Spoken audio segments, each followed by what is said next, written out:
Hey guys, welcome to another episode of Two Awesome Men. This episode, we've started doing a little more ranking videos, and this is gonna be another one of those. Black Mirror just came, the fifth season just came out earlier this month, right? Yeah. So I've only seen about half of the episodes, but she's seen every single episode. I trust her judgment with the episodes I haven't seen. I also want to say, even though we have ranked these, I feel like Black Mirror is probably the strongest show that Netflix has. There's not one that you shouldn't watch. Like, they're all watchable, they're all really good. It's just that some are better than others. Right. And I also will say the ones that I have seen, we have discussed, and we've kind of collaborated on forming a list that we both can agree on. And for our list, we're ranking all 22 episodes. I do want to say that we're not including Bandersnatch simply because it's a choose your own adventure movie, and it's kind of hard to put that on a rank list since so many people are going to have different outcomes. And to be honest, we had kind of a lame outcome until we went back and played it again. So we're not going to include that in this list. And finally, before we start, I do also want to say that a lot of these we're going to discuss a few spoilers. We're not going to try to go heavy with the spoilers, but we are going to talk about the endings of some of these episodes, because the endings of these episodes do play a major impact on how we rank these. Number 22, Rachael, Jack, and Ashley 2. This one, of all the episodes that I've seen, this one felt the least like a Black Mirror episode. To be honest, the beginning half felt like a Black Mirror episode. It had the darkness, it had the seriousness of it, but then like halfway through, something major happens, and then to be honest, it honestly felt like a standard Disney Channel movie, and not like in a good way. It just felt really cliched. A lot of the story beats it just felt really standard and not unique like a lot of the other Black Mirror episodes felt like. You said it sounded like a Disney Channel movie. The movie it reminded me the most of is Pixel Perfect. Oh yeah. Which I actually we had to look up to see what the movie was because I couldn't remember what it was called. In the beginning of the episode, I really think that they should have focused more on Miley Cyrus's character, especially since a lot of the plot hinges on Miley Cyrus's character. Right. But at the beginning of the episode, they focused a lot on the teenage daughters, which, I mean, they're a pretty big part of the plot, but they weren't really the main focus. And because they didn't focus on Miley Cyrus's character enough, it makes some of the dramatic scenes with her character feel really melodramatic. And then saying that, I do also want to say that I do think Miley Cyrus is a great singer. She's honestly one of the greatest voices that we have today.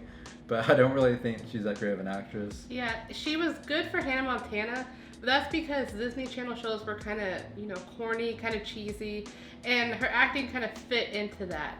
But then when you take her and try to put her in a serious role, it just doesn't work. They introduced the dad, which I kind of get why the dad was there, because they wanted to kind of show that he's absent a lot. But his role in it felt kind of forced in there, and he runs like a exterminating role, a humane exterminating role, and it just felt weird. It didn't feel like it fit into the plot of the episode. It had only one purpose, and that one purpose was even it didn't feel right. Also, with these two kids, they show the relationship, but they don't really show much of their background. So there's a point where the doll starts malfunctioning. The sisters hook it up, and they're able to remove. First of all, they're able to do really highly technical things, like the screen has a lot of code on it and everything. And then they're able to remove the AI doll's limiter, which, in what they've shown us, they have no technology background. One of them plays guitar, the other one's a 15-year-old girl who is kind of shy. Maybe if they show that they're more tech savvy, it would have made sense. And also, you want to say the teenage characters, they kind of take turns becoming kind of insufferable. They both have their instances where they're like really annoying. Number 21, the Waldo Moment. This is one of the ones that I haven't seen, so I'm going to let Brittany do all the talking for this one. So this one I debated on putting in last place until I saw the Miley Cyrus episode again. And the reason for that is because they don't really have a character that you like in this episode. You're not rooting for anyone. There's not really a character arc. And what this episode is about, it's about a bear that's very vulgar, like a Stewie character, something like that. And he makes a lot of political jokes, and he really latches on to one political figure who's running for office. And through that, people start thinking, hey, Waldo, who's the cartoon bear, should run for office. And it shows the voice of the bear, the guy who voices him, that he's kind of struggling because he's not a political person. He was just somebody, a cartoon character's voice. And now he's having to be political and get the people to like him. And through that, he meets a girl who he has sex with. And then he finds out that she's also running for office. And so she doesn't have time for that. And he gets mad at her and like explodes on her on national TV. And it just kind of made him seem like a jerk. So you didn't, like I said, you didn't feel for him, you didn't root for him. So then when the ending comes along, it's kind of like, okay, well, it's kind of fitting for the character. And it's not really a twist ending, it's just kind of, it's okay. It's a great episode because like you said when I was explaining the plot to you, you said it seems like this could happen. Yeah, with the way the nation and the world's going. Yeah, so it's something that could happen. I could see, people getting behind a made-up fictional character. Number 20, the National Anthem. So this is another one that Zachary hasn't seen, and there's really a reason why I didn't show him this episode. I just feel like there's a vulgar scene, which I'll say now, the main guy has sex with a pig.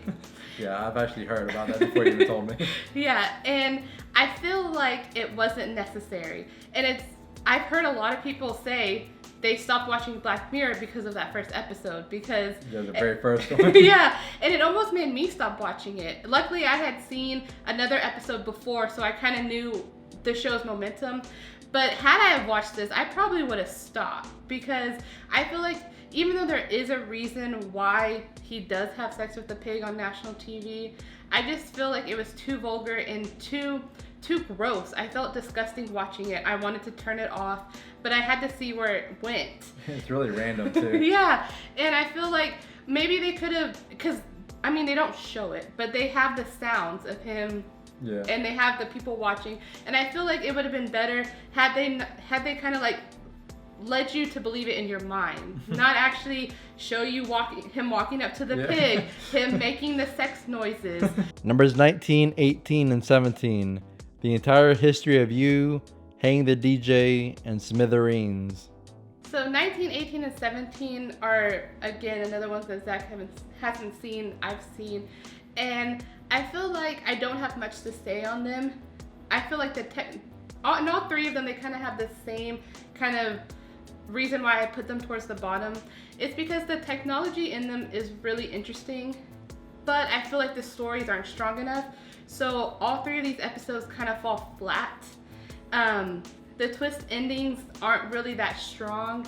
They're just kind of, okay, like that was interesting. So, and I almost found myself bored watching them. Number 16, USS Callister. USS Callister is a really good episode. It's one of the last ones that I want to show Zachary. We just didn't have time before we filmed this video. The only reason why it's kind of lower on the list than I was going to put it is because they have these corny one-liners. Kristen Milotti is the one that has the most corny one-liners. There's a line in there that she literally says, so kind of set it up. So they're kind of like clones put in this world, and she's figuring out she's a clone through the other clones that are in there telling her and showing her. And one of them, takes down his pants and shows him, look, we don't even have genitalia. And the line that she says is literally, when you take away my vagina, that is where I draw the line. Yeah, especially like you said, that they're realizing this is their life now. Yeah. So you feel like it feels like it should have been like a darker moment. Exactly, and it's just, so it kind of draws you out of the moment. But I want to say that Jesse Plemons does a really good job acting in this episode. He plays Todd on Breaking Bad. Yes. He's also in Game Night. That's where I remembered him from. She hasn't seen Breaking Bad. She refuses to. But he's a really strong actor in this, and he is really what makes this episode really good. It's just I couldn't get past some of those one-liners. There's another line towards the end that I can't remember what it was, but it's a really another serious moment that should have had a better line than that cheesy line that they said. And because of that, that's why it's kind of lower on the list than it should be. Number 15, Archangel. This is another episode that I've seen. It's actually the very first episode of Black Mirror that I've seen, and it's actually a nice starting point because it's really middle of the ground of the episodes, or at least the ones I've seen, because it's not like great, but it's not bad. It's the episode with the most simple plot, the simplest plot that I've seen. I will say that I do understand the mother in the episode, her motivation for why she did what she did. Even when she grew up, the daughter grows up, I can understand why she kept the technology in. It's just that the ending wasn't as strong as it should have been, and I didn't really like what the daughter did at the end to her mother, who you could obviously tell loved her and wanted to protect her. That's why she did the things she did. But I do love the question that this episode kind of brings up, is that like how far does like parenting go before it's like you go too far. Numbers 14, 13, and 12. 15 Million Merits, Metalhead, and Men Against Fire. So these next three are another one I don't have very much to say about. They're all really strong. The actors on all of them are really strong. It's just that there was something missing, especially with Metalhead. It's the shortest episode. It's only about 45 minutes, I think a little bit less.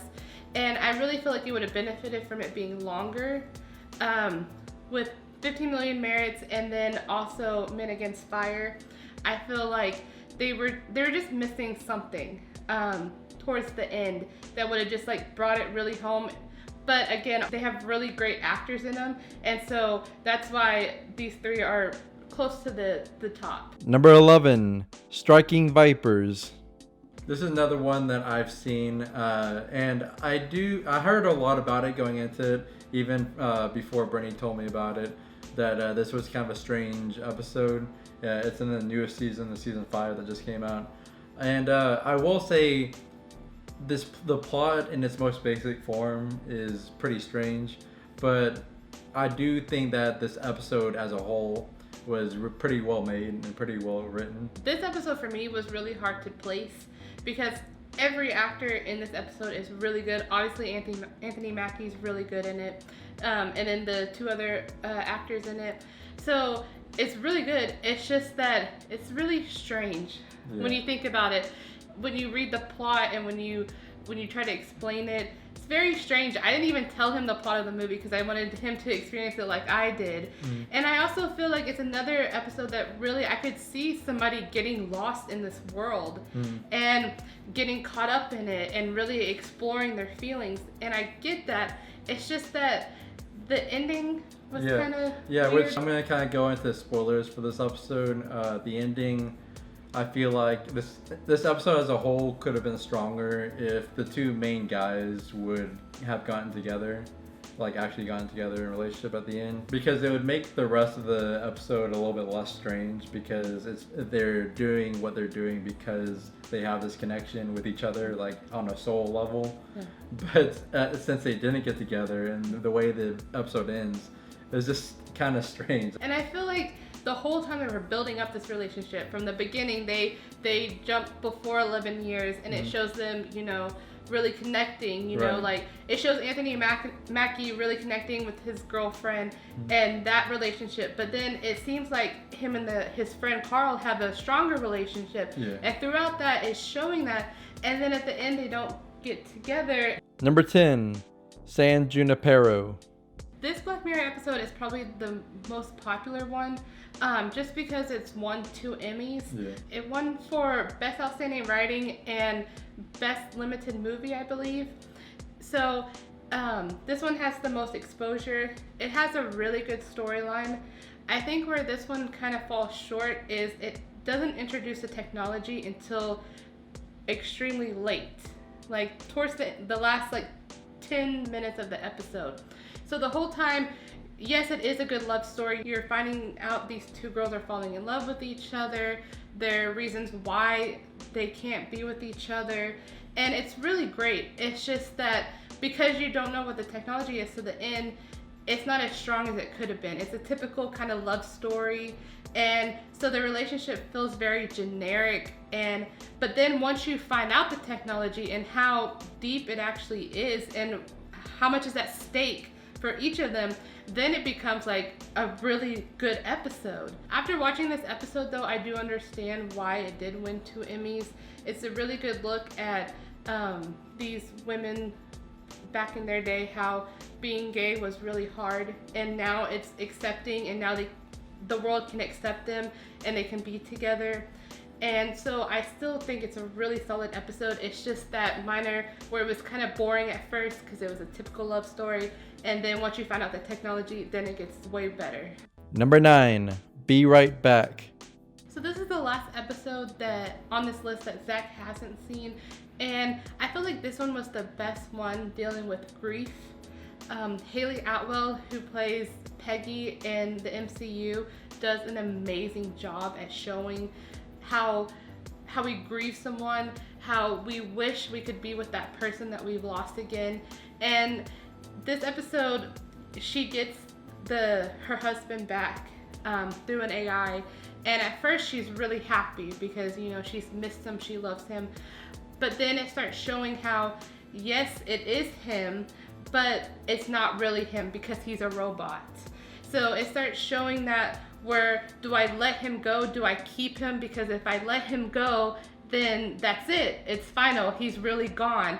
And this episode does a really great job in showing all those emotions that come in when you lose someone. The reason this one is number 9, or I put it as number 9, is because even though it's a great episode, there's just stronger episodes that we have to talk about. But I do highly recommend this. Number 8, Nosedive. This episode on the technology side, I think it had probably the best idea, especially considering the way our world is. I feel like this could really happen, really soon. Our actually. obsession with social media, wanting to be liked. And I actually really love the message of what the main character goes through, Bryce Dallas Howard's character, what she goes through, her transformation, her character development in this episode. I do feel like the ending, though, I feel like it did good. It did what I wanted it to do, but at the same time, I feel like it could have been stronger. I feel mainly towards the end, it's her speech that she gives at her friend's wedding. I feel like, that is where she has hit complete rock bottom. Yeah. And I feel like when she's finally starting to realize that, she should have been more open with her feelings. They made her too awkward in that moment. Yeah, and it was more cringeworthy, where it should have been this big moment where she's just letting everything out and she doesn't even care anymore. And so I feel like that's where it kind of loses steam. It's such a great episode. It's just that speech, I was wanting more from her. Number 7, White Bear. This episode is one of the first ones that I showed Zach here recently. He had watched 2 episodes a while back ago, a couple months ago, but this is the first one that I really wanted to show him. It does so well in building the suspense for this episode. The whole time you're rooting for the main girl because you think she's the protagonist, and you're really feeling sorry for her, and you're trying to understand, why is nobody helping her? And then the whole survival story is so great. And then the twist ending is just so shocking. Yeah, which Black Mirror, not all the episodes, but a good share of them have this twist to where you're rooting for the protagonist throughout the entire episode. In the end, it completely subverts your expectations on what you think of that character. And this is definitely one of them. And while at the end of the episode you realize that what the actual world is, I do still love the message that the first half of the episode kind of conveys, in that in today's society, in the real society, that we're more focused on what's going on our cell phone, looking at videos and what's going on in our social media and all that, instead of actually going out and doing stuff and changing the world. So I still love that message, even though the ending kind of doesn't line up with that, which I'm not saying that's a complaint, but I do love the message that it's brought out. And it also shows kind of how we're so desensitized to major or horrible things that happen. In this episode, she's about to get murdered and people are just reporting on their phones. So it does show kind of what society has become. But like you said, the ending kind of ruins that. But at the beginning, you are thinking, hey, this could happen because we're kind of already there. Number 6, Crocodile. The thing I love the most about this episode is that the message of how if you tell one lie, it just leads to another lie, and then just builds upon one another. And it's one of the darkest Black Mirror episodes, at least the ones I've seen. I've heard complaints about this episode that the protagonist, she's really unlikable, but I feel like that's the point of this episode. Yeah. Is because it just shows what lies do to your life, especially huge lies like this. And I also love how they connect the two characters together. At first, they seem like two completely different people that because when they first showed the second girl that they introduced, the insurance person, I felt like I was like, why is she in this? This feels weird. But then once they bring them two together, it is such an emotional and strong ending. And like most Black Mirror episodes, this episode had a twist ending, which I won't really explain because I don't really need to, but I actually loved how the very ending of this episode turned out. Yeah, and I feel like it's one of the most heartbreaking, and it puts like this gut-wrenching feeling in your stomach when you're watching it. But it's still a solid episode. This was the first one I showed our mom. Number 5, playtest. So now we're in our top 5, and I feel like our top 5 were the hardest to place because I feel like all of these episodes are amazing and you need to see these. The reason why playtest is number 5 is because I feel like even though it's a really solid episode, the characters kind of weren't really, especially the main character, wasn't really explored. Yeah, he does have something to do with his mom, but I will say this is kind of the most easy-handed saying. Oh no, what I'm trying to say is that, like Brittany said, the character is not really character heavy. This episode isn't really, it doesn't delve into the characters as much as the other episodes do.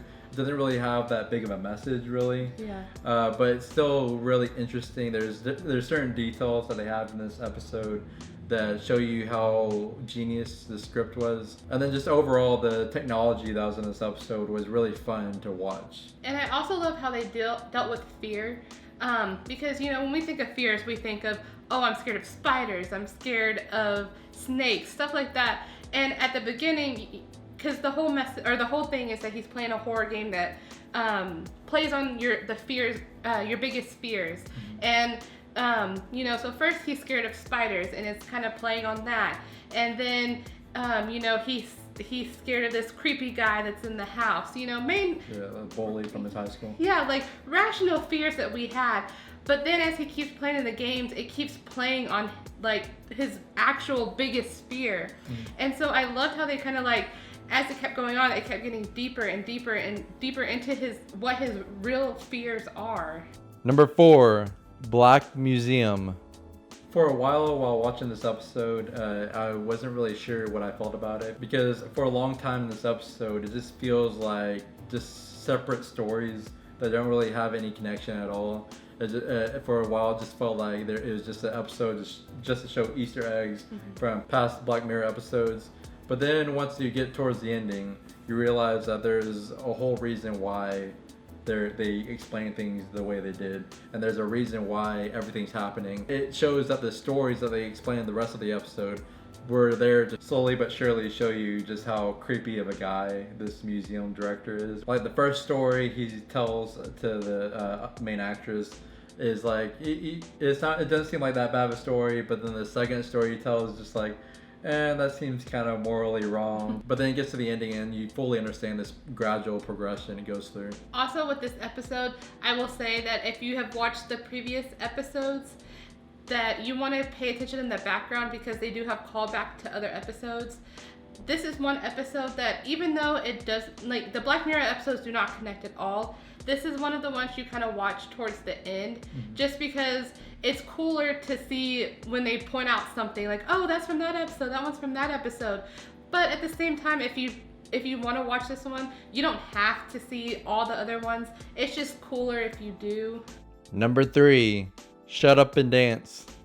This episode for the longest time was one of my favorite episodes of Black Mirror. It's another one where it's like a mystery. You don't know who's sending these texts. You understand why everything's happening fully. And there's so many twists and turns, and it's one of the most thrilling ones. It's one of the most suspenseful ones. And then, of course, like a lot of Black Mirror episodes, like I've said, have twist endings. This is probably the best twist ending that a Black Mirror episode has. I don't really necessarily want to say it because I don't really, since this is one of my favorite episodes, I don't really want to spoil it. But you begin to question how you're watching the rest of the episode. You actually felt gross that you were rooting for the main characters once the twist ending's kind of revealed. Like you said, I want to talk about it more, but I want people to watch it and feel that kind of ups and downs of this episode. But at first when the main guy's doing this, you're kind of wondering, I don't know why he's doing what he's doing. But then when the twist ending happens, you realize why he's been doing what he's doing. And it's just, it's one of the better, like you said, one of the better twist endings. It's also the second episode in this whole, in all the seasons that uses modern technology. There's no new technology that's brought in. The first one was National Anthem. And so I think that, I feel like this makes it even more relatable. Because it could actually happen, because we do have this technology. And it's about somebody spying on you, which is something that everybody is afraid of, is are they really spying on us? And so this episode really kind of explored that, like what if somebody is watching and learning your deepest, darkest secrets? And it's also one of the best acted, I feel, especially the main actor. The other guy that he meets later on, their chemistry, even though they just meet, you feel the connection between the two, and you feel like this is a life or death matter that they're both in together. You feel the desperation, and this episode did give the best nickname ever, Spurty Magoo. Spurty Magoo. Number 2, White Christmas. I want to say that these last two are really hard to place, because I feel like this one that we finally decided in the number 2 position is one of the best ones that we've seen. It's a little bit longer, but Jon Hamm does amazing. Really, the two main actors in this episode really do really amazing. And I loved how they told stories, and the first time watching it, you don't really know, because you don't know the twist ending. It was kind of like Black Museum, to where you don't really understand how these stories connect. So while he's telling them, you're kind of like, it's kind of weird. But then when I watched it the second time, I kind of saw like what the stories meant to the end product. And so, and they tell it, the 3 stories, so perfectly. And I also really love the foreshadowing that they have throughout the beginning of the episode, especially like there's one time whenever Jon Hamm's telling his first story about how he was helping that one guy meet a girl at an office party, and he would say that he would have him go to a different girl and talk to her instead of the one he's actually going for, and try to make the girl that he's trying to talk to feel excluded, so that she'd want to talk more about herself to the guy. And he said that once she would want to do that, they would lean in, and then they showed the two main actors and the other guy like leaning in towards Jon Hamm, just to show that like Jon Hamm is using his techniques to try to get the other guy to talk.